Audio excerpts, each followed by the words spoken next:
Dans un petit village africain reculé, où le vent transporte les murmures des anciens et où chaque arbre semble cacher un secret, vivait Aïssata, une femme que tout le monde craignait, mais que personne n'osait défier. Aux yeux des étrangers, elle n'était qu'une mère comme les autres. Mais ceux qui vivaient ici savaient. Aïssata n'avait pas de cœur. Elle avait 3 enfants.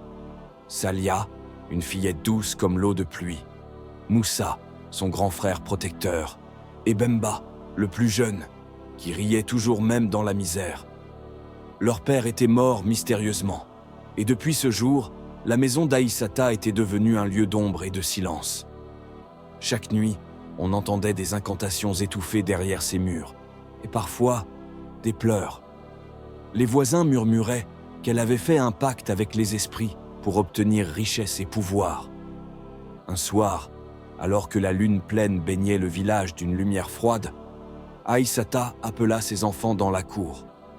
Ses yeux brillaient d'un éclat étrange. « Ce soir, vous deviendrez utile à votre mère, dit-elle d'une voix glaciale.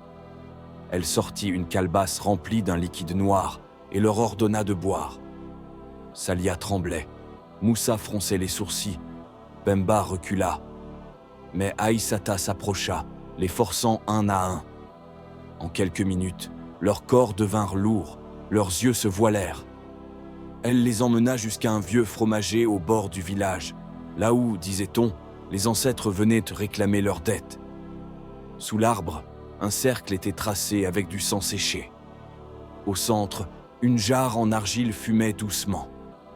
Aïssata murmura des paroles interdites, et le vent se leva, portant des voix que personne d'humain ne pouvait prononcer. Les enfants comprirent alors. Leur propre mère les offrait aux esprits en échange de l'or et du pouvoir. Salia pleura en silence. Moussa essaya de se débattre, mais ses forces l'avaient quitté. Bemba, le plus jeune, ne comprenait pas pourquoi maman souriait alors qu'ils allaient mourir. La terre trembla. L'arbre s'ouvrit comme une bouche affamée, aspirant leur souffle. La dernière chose qu'ils virent fut le visage de leur mère, sans une larme, sans un regret. Mais les esprits, eux, ne reposent jamais, et l'amour d'un enfant trahi devient une malédiction éternelle.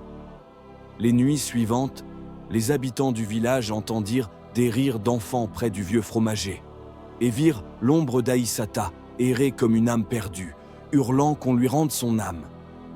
Car même l'or le plus pur ne peut acheter la paix quand il a été gagné avec le sang de ses propres enfants.